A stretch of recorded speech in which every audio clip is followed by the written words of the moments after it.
안녕하십니까. 화성한 송대표입니다. 2025년도 5월 23일 금요일 현재 시간 오전 10시 51분 지나고 있습니다. 자, 오늘 시장에 대해서 설명드리겠습니다. 먼저 간밤에 있었던 증시였는데요. 정말 재미가 없었습니다. 정말로 재미가 없었고 뭔가가 터질 듯한 그런 증후군들이 계속 있어요. 뭔가가 한방 터질 듯한 증후군들이 나타나고 있는데 실제 움직이는 주가의 향방은 굉장히 좀 무거웠습니다. 어떻게 무거웠는지 같이 한번 보시면서 시장 설명드리겠습니다. 먼저 새벽에 마감했던 다우지수는 전장 대비해서 1.35포인트입니다. 퍼센트지 아니고요. 그 다음에 0%가 움직인, 이건 정말 기술이 좋은 겁니다. 땡보합이죠. 땡보합. 네, 땡으로 보합을 맞추면서 마감이 됐고 41,859포인트에서 마감이 됐습니다. 나스닥은 0.28%가 상승을 했고 S&P 500은 0.04%가 하락을 하면서 3대 지수가 모두 다 혼조 양상에서 마감이 됐습니다. 일단 시장은 우리가 앞서서 봤던 것처럼 미국의 부채 관련된 문제로 주가의 움직임들이 조심스럽게 나타나고 있습니다. 지금 미 정부에서는 지금 트럼프 대통령의 감세에 대해서 일단 법안을 통과를 시켰어요. 근데 이 법안을 통과를 시키긴 시켰는데 시장이 조금 애매모호한 움직임을 보였습니다. 이게 왜 그러냐면 일단 첫 번째로 기사를 같이 보시면 한 표 차이로 가까스로 의결이 통과가 됐고요. 그러니까 지금 이게 맞는지 B가 맞는지 A가 맞는지 C가 맞는지 지금 미국 내에서도 이게 굉장히 좀 고민스럽다는 거죠.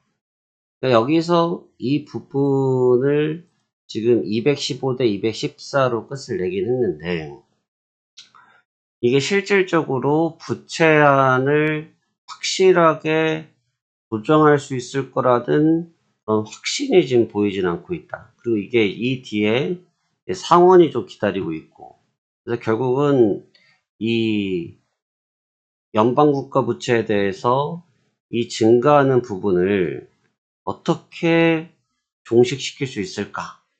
이런 부분들을 지금 의구심을 갖고 있는 눈치고 결국 이제 제일 핵심은 뭐냐면 이미 무디스에서 때렸기 때문에 이미 신평사에서 먼저 드랍을 하고 나서 후속 조치다 보니까 아주 임팩트 있게 받아들이는 것 같지는 않습니다. 그렇기 때문에 이 부분이 됐음에도 불구하고 좀 갈팡질팡한 모습을 보였고 그나마 좀 고공행진을 했었던 부채가 그나마 좀 진정을 하긴 했어요.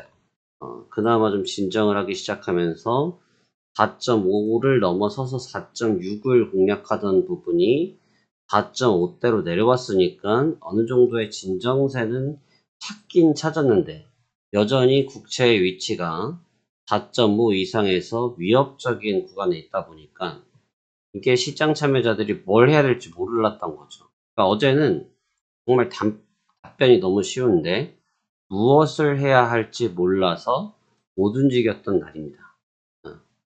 그리고 이제 이 부분이 통과가 됐을 당시가 요 구간인데 일시적으로 슈팅이 나타나기도 했었는데 요 구간인데 슈팅이 나타나기도 했지만 별로 시장에서 그 점에 대해서 아주 임팩트 있게 받아들였던 것 같지는 않습니다. 왜냐하면 본질적인 부분이 여전히 있기 때문이죠.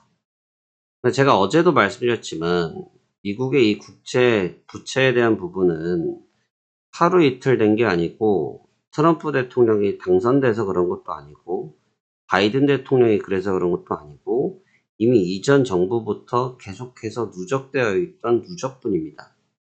그렇기 때문에 시장은 누적분에 대한 측면이 더 강하고 이 부분에 대한 본질적인 해결을 하려고 하면 어떻게 해야 되냐면 우리나라처럼 바짝 조이는 형태를 가야 되는데 그렇게 되면 경기 침체가 와버리니까 미국도 이렇게 저렇게 할 수가 없는 거죠.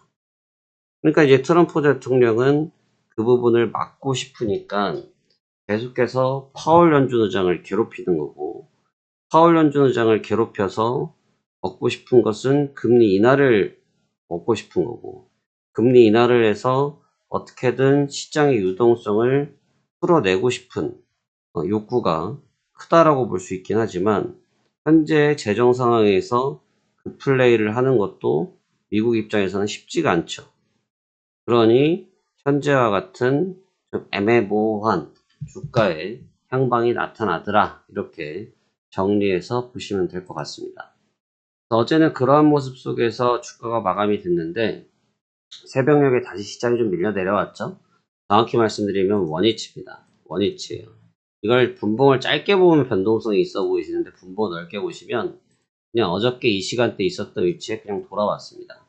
이 얘기는 지금 뭐냐면 결국 계단식으로 나타나고 있는 매물 소화 과정 속에 놓여져 있다, 이렇게 평가가 됩니다.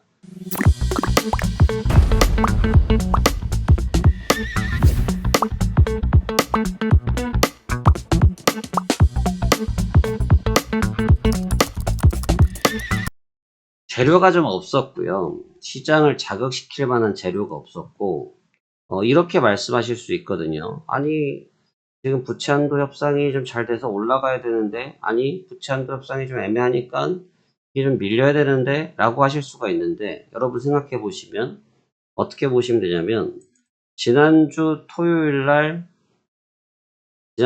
새벽 아침에 장이 끝날 무렵에 무디스에서 신용등급을 떨궜죠.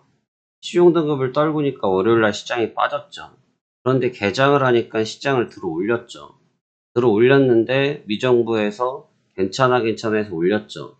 근데 결국 시장이 다시 밀렸죠. 왜 밀립니까? 지금 이게 약간 하루 정도는 D-1 느낌이 있어요. 하루 정도는 딜레이가 돼서 반영을 받는다라는 거죠. 그렇기 때문에 이 부분이 지금 끝난 게 아니고 아직도 ING 형태라고 보시는 게 맞다라고 보입니다. 그래서 지금은 현재 진행형 단계다. 이게 어떠한 결론을 나서 마무리가 되고 있는 것은 아니고 여전히 부채에 대한 부담감을 갖고 있는 상태에서 증시가 자극받고 있다, 이렇게 내용을 보시는 것이 조금 더 순조로워 보입니다. 근데 이런 가운데 제가 항상 뭘 보라고 말씀드립니까? 이런 가운데 보실 거는 현물밖에 없어요. 현물이 어떤 스탠스를 갖고 있는지를 보시면 됩니다. 부채나 이런 부분들은 뭐 시기적으로 바짝바짝 움직이고 하는 현상들을 보이겠지만 결국은 포트폴리오를 당장에 쉽게 움직이기 쉽지 않은 현물들 저 많은 물량들을 어떻게 하루아침에 팔 거예요, 여러분? 여러분들이 마이크로소프트를 1조 원을 들고 있는데 1조 원을 하루에 다 매도할 거예요? 매도할 수도 없고 블락딜 아니면 처리를 못 합니다. 메이저들은 그게 더 중요하다는 거죠. 그래서 항상 이제 시장이 좀 어렵고 지금처럼 애매할 때는 현물 보시면 됩니다. 현물을 보면 답이 나와요. 어떻게 흘러가는지. 그래서 현물을 보시는 건데, 최근에 대장이 누구죠? 마이크로소프트가 어떻습니까? 그저께 조정 때부터 계속해서 조정 테스트를 받고 있죠. 그리고 거래량을 봐보시면 거래량이 계속 올라오고 있죠. 이건 매물 소화하고 있다는 증거죠. 애플 보시면 어때요? 조정받고 있죠. 엔비디아 어떻습니까? 꺾여 있죠. 5일선 이탈했고요. 아마존 어때요? 반등하다가 5일선 저항 만났죠. 메타는요, 구글 위에서 고가에서 매물 소화받으면서 밀렸죠. 테슬라는요, 마찬가지죠. 그러니까 지금 빅테크를 중심으로 해서 시장이 약간 소극적으로 변했죠. 소극적으로 변했다는 건 무슨 얘기입니까? 공격적인 매수가 없다는 뜻이겠죠. 그러면 시장은 강세보다 약세일 공산이 높겠죠. 이게 지금 현재 팩트입니다. 복잡하게 설명할 필요 없어요, 여러분. 뭐 이렇쿵저렇쿵 뭘 분석을 그렇게 합니까? 팩트는 정해져 있고, 왜냐면 때린 놈이 있으면 맞은 놈이 있고 맞은 놈이 있으면 때린 놈이 있는 법이잖아요. 그렇죠? 시장도 올린 놈이 있으면 내린 놈이 있는 겁니다. 그러니까 올린 녀석이 밀리고 있으면 시장은 조정을 받을 것이고, 올린 녀석이 계속 버티고 있으면 시장은 버티겠죠. 대신 앞서서 아이온큐가 어저께 좀 움직였어요. 아이온큐가 좀 어제 움직여서 이제 잘 안 움직이는 녀석인데 어제 오랜만에 굉장히 크게 움직였고 32%로 마감이 됐는데 장중에 37%까지 올랐거든요.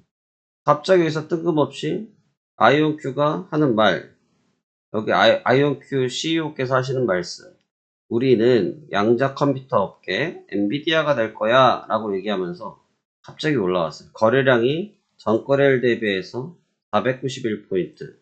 근데 이거는 어떻게 보시는 게 좀 좋다고 생각이 되냐면, 얘네가 아이온큐가 양자 컴퓨터를 하든 말든 그거는 차후의 문제고, 이 친구들이 움직였던 가장 본질적인 이유는 뭘까라고 하면, 왜 이렇게 많은 거래량이 따라왔을까 보면 너무 답이 간단한 거죠. 지금 시장이 배팅할 종목들이 없었잖아요. 어제 같은 경우. 그러니까 어제 뭐 시장도 지수도 땡보합이지, 보합인 상태에서 뭐 할 것도 없지. 그러니까 여기서 거래량이 이 종목은 갑자기 텐션을 받네. 그러니까 누구나 할 것 없이 여기로 단타를 들어가는 거죠. 단타 거래를 들어가는 거예요. 모멘텀은 2번이고 단타 거래량을 들어가는 거죠. 그러니까 힘을 많이 받았던 겁니다. 하지만 단타 거래였다는 게 명확한 것이 고가에서 윗꼬리를 달고 밀렸죠. 왜입니까? 오늘 장중 단타 쳤던 사람들이 빠져나간 겁니다. 하지만 물론 기대적인 물량들이 더 많이 있으니까 상승폭 유지를 했겠죠. 그래서 어제 이 친구가 어느 정도의 시장의 왜곡성을 보여주긴 했다. 그 점을 조금은 유념해서 볼 필요는 있다. 다만 시장 전체 리듬은 이미 물량 조절 국면으로 접어들고 있는 것은 맞다. 이렇게 저는 생각이 되었습니다. 지금 트럼프 대통령이 다시 좀 구설수들이 있어요. 구설수들이 있고 뭐 그저께도 그렇고 지금 뭐 계속 조금 이제 다시 어떻게 보면 사이드로 조금 밀리는 느낌이 없지 않아 있죠. 사이드로 밀리는 느낌이 없지 않아 있는데 뭐 외교 정상을 불러다 놓고 거기다 갑자기 흑백 논리를 또 제시해가지고 또 구설수를 탔고 오늘 아침에는 이제 우리나라도 이슈가 있죠. 우리나라도 갑자기 이제 주둔하고 있는 미군들을 철수시키겠다. 4,700명인가요? 4,500명인가요? 철수시키겠다 하면서 다시 또 자본이 좀 나타나기 시작했는데 결국은 약간 시선을 좀 돌리려고 하는 경향이 있거든요. 시선을 좀 돌리려고 하는 경향이 있긴 한데 본질의 요소는 지금 벗어나지 않고 있더라. 그러니까 본질적인 부분의 압박력, 국채의 압박력. 지금 연준 쪽은 어제도 이제 나왔던 경제 지표들을 봐서는 연준은 지금 당장 손쉽게 금리 얘기를 해주기가 쉽지 않습니다. 그리고 이미 파월 연준 의장은 올 여름이 끝나면 올 여름쯤이라고 확정해서 말을 해주겠다라고 언급을 했기 때문에 트럼프 대통령이 원하는 만큼의 빠른 리듬으로 대응을 해줄 확률은 거진 없다고 보는 것이 맞겠죠. 그렇다면 지금의 고공행진하고 있는 이 부채 가격, 쉽게 말하면 부채의 부담감을 떨궈낼 수 있는 방법이 객관적으로는 없습니다. 이거를 아무리 백날 미정부에서 상원, 하원, 하원, 상원에서 백날 협의를 해봐야 늘 말씀드리지만 부채 한도는 계속 증가하고 있는 구조이기 때문에 누구 하나가 총대를 메고 과감하게 손을 들지 않는 이상은 쉽지 않은 문제가 되겠죠. 그렇기 때문에 그 부분에 대한 해결책을 임시방편으로 때우는 방법밖에 없을 건데 결국 지금 시장은 거기에 대한 한계성을 느끼기 시작했다. 왜? 신용평가사에서 시중등급을 떨궜기 때문이더라. 이렇게 내용이 정리되어집니다. 그래서 일단 지금은 방어적인 태세를 갖는 것이 좋아 보이고 계속해서 상승 전략만 펼치는 것은 무리할 수 있다. 이 점 고려하시면서 이번 한 주 매매 잘 마무리하셨으면 좋겠습니다.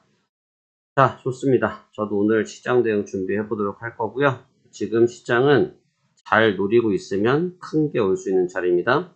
여러분들이 잘 노려서 좋은 수익 쌓아 보시길 바라겠습니다. 그러면 오늘 브리핑은 여기서 마무리 짓도록 하겠습니다. 감사합니다. 화성한 송 대표였습니다.